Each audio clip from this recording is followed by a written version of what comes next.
Hi viewers, மனிதனால் உருவாக்கப்பட்ட ரொம்பவும் அமேசிங்கான டெக்னாலஜிஸை பற்றி தான் இந்த ஒரு வீடியோவில் பார்க்க போகிறோம். இந்த டெக்னாலஜிலாம் பார்த்தீங்கன்னா ரொம்பவும் வாயடிச்சு போயிடுவீங்க. இந்த வீடியோவில் நம்ம நாலாவதாக பார்க்க போகிறது செல்ஃப் டிரைவிங் கார்ஸ். இந்த உலகத்தில் எவ்வளோதான் டெக்னாலஜி ஃபியூச்சரோட கார் வந்தாலும் தன்னந்தனியாக ஓட்டுற கார் வரதுக்காக பெரிய பெரிய கம்பெனிஸ் இதில் இன்வெஸ்ட் பண்ணிக்கிட்டு தான் இருக்காங்க. முக்கியமாக செல்ஃப் டிரைவிங் கார்ஸ்லாம் இன்ட்ரடியூஸ் ஆயிடுச்சுன்னா நம்ம கார் டிரைவர்ஸ்க்கெல்லாம் வேலையே இருக்காது. இந்த செல்ஃப் டிரைவிங் கார்ஸ் முக்கியமாக எதுக்கு கொண்டு வராங்கன்னு பார்த்தீங்கன்னா ஆக்சிடென்ட்ஸை வந்து அவாய்ட் பண்ணுறதுக்கு தானா. ஒரு கார் டிரைவரோட மேனுவலாக போனால் தான் நிறைய ஆக்சிடென்ட்ஸ் நடக்கும். இதே ஆட்டோமேட்டிக்காக போகிறப்ப ஆக்சிடென்ட்ஸை வந்து கிட்டத்தட்ட 50% மேலே அவாய்ட் பண்ணிடலான்றாங்க. இதெல்லாம் எப்படி சாத்தியம் தானே கேட்குறீங்க? நம்ம தினம் தினம் பார்க்குற கூகுள் மேப்ஸை எப்படியெல்லாம் வழி போகணும்னு நம்ம தாங்க போட்டு பார்க்குறோம். இந்த வழியெல்லாம் கரெக்டாக புரிஞ்சுக்கிட்டு இதெல்லாம் ஆக்சிடென்ட்ஸ் நடக்கிற ரோடு, இங்கெல்லாம் டிராஃபிக் ரொம்ப கம்மியாக இருக்கும், இந்த ஹவர்ஸ்லாம் பீக் ஹவர்ஸ்ன்னு தெரிஞ்சுக்கிட்டு ஒரு ஆட்டோமேட்டிக் கார் வந்தோடனே இந்த டீட்டெயில்ஸில் அவங்கள்ட்ட கொடுத்து அந்த ஒரு கார் தானாகவே செயல்படுமா. இந்த மாதிரி கார்லாம் வந்தால் எந்த இடத்துக்கு போகணுமோ ரொம்ப ஸ்பீடாக போயிடல, நம்மளுக்குன்னு ஒரு டிரைவர் வச்சுக்கவே தேவையில்லை. இந்த ஒரு காருக்கு முழுக்க முழுக்க ரோபோட்டிக் டெக்னாலஜியை வச்சு தான் செயல்படுமா. முக்கியமாக போனி ஏஐ, டீப் ரோட்டின் ஏஐ அப்படின்ற கம்பெனிகள் வந்து இந்த மாதிரி காருங்களை தயாரிக்கிறதுல ரொம்பவும் ஆர்வம் காமிக்கிறாங்க. இந்த வீடியோ பார்க்குற நீங்கள் கீழே சப்ஸ்கிரைப் பக்கத்தில் ஜாயின் பட்டன் இருக்கும், ஜாயின் பண்ணி கிளிக் பண்ணிட்டு உள்ள வந்துட்டீங்கன்னா நீங்களும் ஜாயின் ஆகல நம்மளோட சேனலில் ஒரு ஃபேமிலி மெம்பராக நீங்கள் சேர்ந்துடலாம். அப்புறமா எல்லா வீடியோஸும் உங்களுக்கு சீக்கிரமாகவே வந்துடும். இந்த வீடியோவில் நம்ம மூணாவதாக பார்க்க போகிறது ஹைப்பர் ட்ரெயின்ஸ். இப்போ இருக்கிற ட்ரெயினோட கிட்டத்தட்ட 100 மடங்கு ரொம்பவும் அமேசிங்கான டெக்னாலஜி வச்சு வர போகிறது தான் இந்த ஒரு ஹைப்பர் ட்ரெயின்.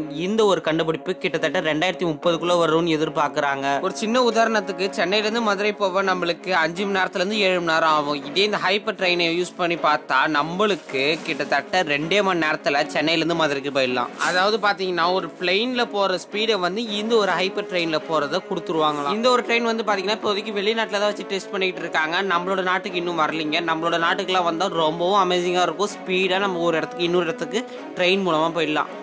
நம்ம ரெண்டாவதாக பார்க்க போகிறது மோஜோ விஷன் ப்ரோட்டோடைப். அதாவது மோஜோன்ற ஒரு பெரிய கம்பெனி நம்மளுக்கு ஒரு கான்டாக்ட் லென்ஸை ரெடி பண்ணுறாங்களாம். இது நீங்கள் நினைக்கிற மாதிரி சாதாரண ஸ்டைலுக்காக போடுற கான்டாக்ட் லென்ஸ் இல்லைங்க. எந்த ஒரு டெக்னாலஜியான கான்டாக்ட் லென்ஸ், அதாவது கிட்டத்தட்ட 100 மடங்கு ஃபோன் மாதிரியே இருக்கிற ஒரு கான்டாக்ட் லென்ஸ். நம்ம அந்த கண்ணில் மட்டும் மாட்டிக்கிட்டோம்னா ஒருத்தவங்களோட டீட்டெயில்ஸை அவங்களோட முகத்தை வச்சு ஸ்கேன் பண்ணி நம்மளுக்கு அவங்களோட டீட்டெயில்ஸ்லாம் கொடுத்துருமா.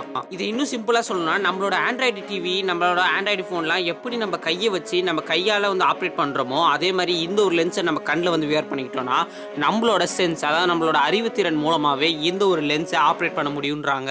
இது மூலமாக முக்கியமாக நம்மளோட ஹெல்த் மானிட்டரை பண்ணிக்கலாம், அதுக்கப்புறம் டெம்பரேச்சரை நோட் பண்ணிக்கலாம். இது மாதிரி நிறைய எக்கச்சக்கமான ஃபியூச்சர் இந்த ஒரு லென்ஸில் வருது. இது முக்கியமாக ஃபஸ்ட்டு கண்ணாடியில் ட்ரை பண்ணிக்கிட்டு இருந்தாங்க, இப்போ லென்ஸ்லேயே ட்ரை பண்ணுறாங்க. இந்த ஒரு லென்ஸ் மூலமாக யாரெல்லாம் நம்ம முன்னாடி போகிறாங்களோ இல்லை நம்ம ஒரு இடத்துக்கு போகிறோமோ அந்த ஒரு இடத்த அப்படியே இது டீட்டெயில் பண்ணி காமிச்சிடும். நம்ம அந்த டீட்டெயில்ஸ் எல்லாம் ஈஸியாக புரிஞ்சுக்கலாம். நம்ம மற்றவங்கள்ட்ட கேட்கணும்னு அவசியமே இல்லை.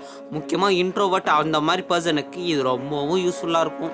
வீடியோவில் நம்ம முதல்ல பார்க்க போகிறது ரோபோட்டிக் சூட்கேஸ். இது பேரு கேட்கவே ரொம்பவும் ஆச்சரியமா இருக்காங்க. இந்த ஒரு சூட்கேஸோட முக்கியமான பயனே நம்ம வந்து இந்த சூட்கேஸை கேரி பண்ணிட்டு வரணும் தேவையில்ல, நம்மளை ஃபாலோ பண்ணிட்டு தானாவே இந்த ஒரு சூட்கேஸ் நவுந்து வரும். சூட்கேஸ் உள்ள ஜிபிஎஸ் இருக்கும், அதை நம்ம மொபைலோட ஆப் மூலமா கனெக்ட் பண்ணிக்கலாமா. அப்புறமா அந்த நம்ம மொபைல் எங்கெல்லாம் எடுத்துட்டு போறோமோ அந்த சூட்கேஸ் நம்மளை ஃபாலோ பண்ணிட்டு வருமா. அவ்வளவுதான் நினைச்சீங்கன்னா அது மட்டும் தான் கிடையாது. எந்த ஒரு சூட்கேஸை நம்மளால ஸ்மார்ட் லாக் வச்சு யூஸ் பண்ணிக்க முடியுமா, அதாவது நம்மளால வாய்ஸ் ரெகக்னிஷன் பண்ணி ஓப்பன் அண்ட் அன்லாக் பண்ணிக்க முடியுமா. அது மட்டும் இல்லாமல் சுலபமாக ஆப்ரேட் பண்ணலாம். இது நம்மளால் வாய்ஸ் மூலமாகவும் அப்புறம் ஹேண்ட் கெஸ்டர்ஸ், அதாவது நம்ம கையை ஆட்டுறது மூலமாகவும் இதை வந்து நம்மளால் யூஸ் பண்ணிக்க முடியுமா. இதில் ஜிபிஎஸ் இருக்கிறது மூலமாக இது நம்மளை தானாகவே ஃபாலோ பண்ணிக்கிட்டு வருமா, அதாவது நம்ம ஃபோனோட கனெக்ட் பண்ணுறது மூலமாக. இதை நம்ம எங்கே போகணும்னு செட் பண்ணிட்டீங்கன்னா இதுலேருந்து ஒரு மெசேஜ் வந்துகிட்டு இருக்குமா, அதாவது நம்ம ஃபோனுக்கு இதோட கனெக்ட் பண்ணிட்டா அந்த ஃபோனில் வந்து என்ன காமிக்கணும், நீங்கள் இப்போ ஒரு ஏர்போர்ட் போகிறீங்க அந்த டைமுக்கு இப்போ போய் ஆகணும்னா அந்த டைமை வந்து இதில் காமிக்குமா.